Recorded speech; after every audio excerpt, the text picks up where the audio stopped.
Barletti with the Times Union and TimesUnion.com, and welcome to 20 Things Plus, where each week we catch up with somebody who was previously featured on the Times Union's 20 Things You Don't Know About Me. Today we are going to be joined by the Stewart's Shop's President and CEO, Gary Dake. Welcome, Gary. Hi, Christy. So before we get into updating some of your original 20 things and sharing a few new things, I also need to thank you and make a mention. A couple of weeks ago, I did a hot dog eating contest with Brian and Chrissy in the mornings on WGNA FM 107.7, and you were my competitor.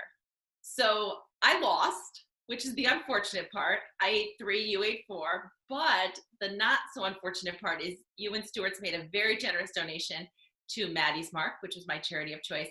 So I will accept defeat and embrace that donation. So thank you very much for doing that. Well, you're very welcome, and I hope you enjoyed your hot dogs. I have to say, I was driving the girls to school this morning, and I drove by multiple Stewart shops, and I thought, you know what, it's 8 a.m., and I'm kind of craving one of those spicy red hot dogs. So I'm a changed woman. I thought they were awesome. So thank you very much. Great. All right, now let's start with going over 2 of your original 20 things you'll update us on, starting with a little bit of football. Talk to us about this. It's perfect. We're in the middle of football season. It's moving along better than I thought it would. So what's going on with your team?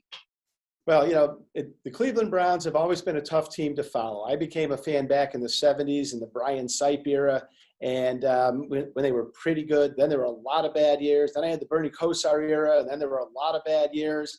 And I got picked on a lot over the years. And finally, we're 3-1. We have as many wins as the entire NFC East right now. So it's for a change.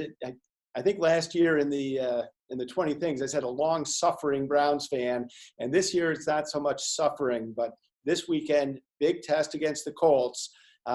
2 teams that are 3-1. This will be the make or break game, I think.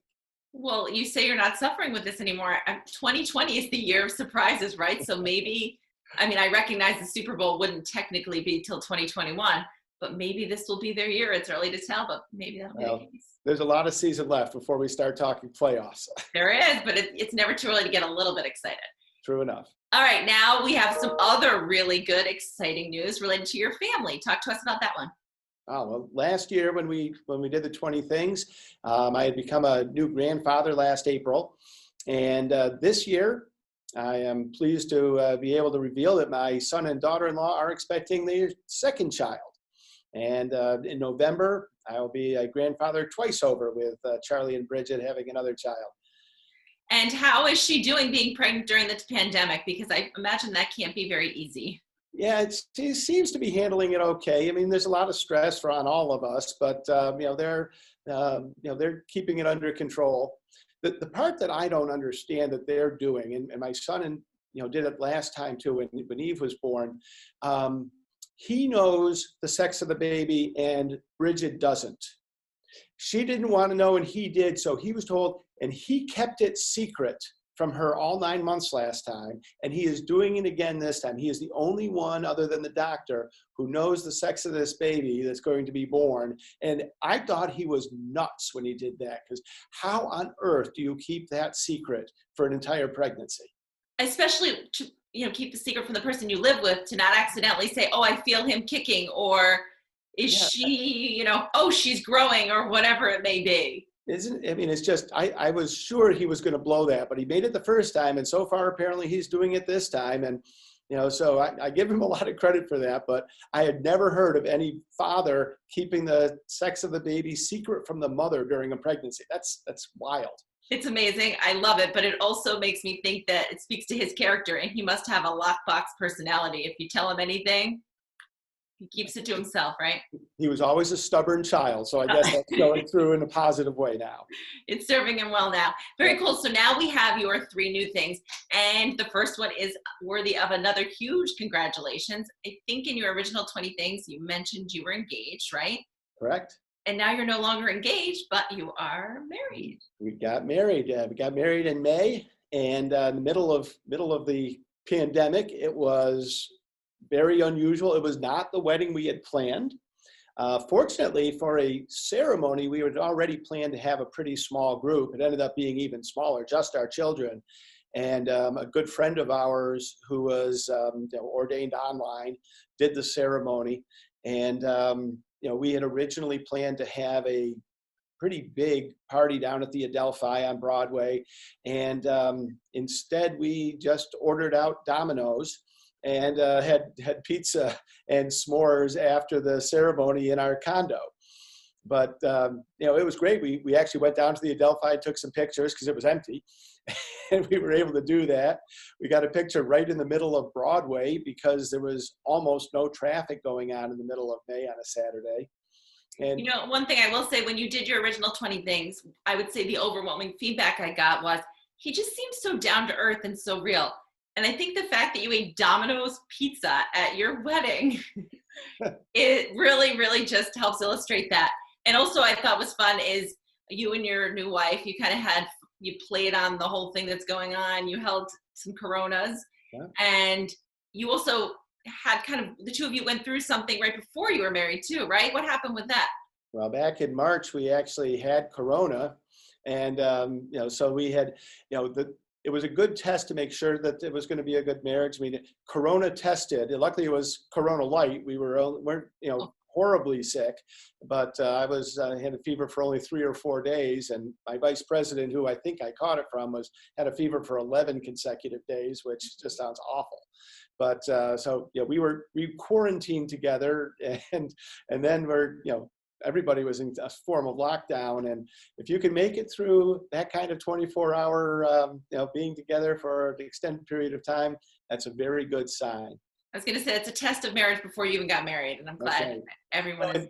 And you've seen, receptions are longer and longer after the wedding. Sometimes I've been to weddings where there's like 5 and 6 hours. Well, we're going 364 days because we got the Adelphi the same weekend next year, and the band for the same weekend next year. So 1 year later, we're finally going to have that big party. And will there be Domino's pizza? I don't think we're going to do the Domino's. Do a little fancier. All right. Your next one I'm excited to talk to you about because it's golf, right? Talk to us a little bit about your handicap and your game. I'm still not a good golfer. I don't think I'm ever going to be a good golfer, but I do love to golf. And, I commented, it's just amazing that a year ago when we talked, I was a 28 handicap, and, things that I'm not good at, I normally don't enjoy. And most of us don't, but I still love to golf. This year, with no SPAC, no track, no polo, so few distractions, we played so much golf this summer, it was unbelievable. Fortunately, my wife has also fallen in love with the game, and we'd be coming up the 18th hole, and she'd ask, "Can we play another 9?" So we had days we were playing 27 holes Saturday, 27 holes Sunday. We played a ton of golf. I got down to a 23, which most people would not consider 23 to be down, but for me, that was a big improvement. I'm back up a little, but it was a great summer to be golfing. And I'm guessing you're hovering right around that magic 100, right? And we all want to break 100. And with a 23 handicap, you're breaking it occasionally, right? Yeah, and I'm in the 90s. I'm in the low good. hundreds. I've never broken 90. That's one of the things that would be really cool to do is actually get down into the 80s one time. I just take one. Oh my gosh! See, I'm still hoping for the 90s, but the 80s are real impressive. Very, the very 90s cool. Feel really good because it's one less digit. That's important. I think the first time I got 99, I wanted to frame the card, and it just feels very cool when your score goes down. So the next one is related to everyone's favorite food. Maybe not everyone, but most everyone's favorite food, which is ice cream. I see people talk on social media all the time about Stewart's ice cream. You see people move away from the capital region and they're craving the ice cream. They want to come back for it. I notice the parking lots when I drive by Stewart's, even in this cooler weather, I see people sitting outside of the picnic table eating ice cream. And you said it's been a good few months for ice cream sales, right? This has been absolutely amazing. Everybody knows about, and we talked in our business a lot. I mean, gas sales are down and coffee and food because people weren't going to work, but we saw groceries go up. The thing that was amazing was how much ice cream increased in consumption this summer. And it certainly did for me. And we were 25% up through the summer over last summer in pint and half gallon ice cream for take home because people were sitting home and eating ice cream at night because they didn't have any place to go. and I will admit to being in there. I will admit to an extra pint a week, but it's probably more than that. But we have ice cream almost every night now instead of just a couple of times a week. And I'm a big ice cream fan for obvious reasons. I hope you're walking on the golf course then and not riding to kind of burn off those extra pints. I do need to get a little more exercise. I have packed on a couple of pounds. There is the joke that COVID-19 is for the 19 pounds that people put on during the pandemic. Tell me about it. I remember we had done a story at one point. It was like the average number of pounds that people gained. I think it was even higher than that, because you're home, you're indulging in all these delicious foods. It feels good. It makes you happy. And you're like, ugh. Yeah. I remember when you did your original 20 things, I think you had said that your favorite food item at Stewart's, was it a hard roll and peanut butter or hard roll and butter? Hard roll butter and peanut butter. Oh, hard roll butter and peanut butter. Okay, so then, but I don't know if you shared your favorite ice cream. If you went in and you could only grab one pint, you were going to eat the same flavor for the rest of this pandemic, for however long this is going on. What flavor are you choosing? You know, I've always told people I'm not supposed to have a favorite, but I will admit my weakness flavor is chocolate peanut butter cup, which is what I had last night. Very cool. All right, very good. And I noticed actually there's a couple of new flavors too. I think I saw that on the pump this morning, or fall related flavors, newer flavors. I saw that on the pump this morning when I went to get gas. So yeah, that's fun too. You have fun names and people are always looking to see what's next, what's coming out. Yeah, you know, it's nice to have some variety. And, you know, I'm very thankful to be in the ice cream business. It's a fun thing to talk about. I mean, you know, the lemon raspberry, eggnog ice cream, Philly's apple pie named after my Aunt Philly. Those are great things to talk about and fun stuff to do. I mean, I think about, somebody who's in the trash hauling business. What do they talk about? I mean, it's nowhere near as much fun. No, that's true. And like I said, pretty much everyone likes ice cream, and ice cream makes us happy. Mm-hmm. All right, very cool. Well, Gary, thank you so much. But before we let you go, we always play this little game at the end of 20 Things Plus, where we try to guess who may be Monday's 20 Things You Don't Know About Me. Okay. Readers and viewers can try to take a guess by tweeting me at Just Christie, tweeting the Times Union at Times Union, or commenting on this video on the Times Union's Facebook, YouTube, or Twitter.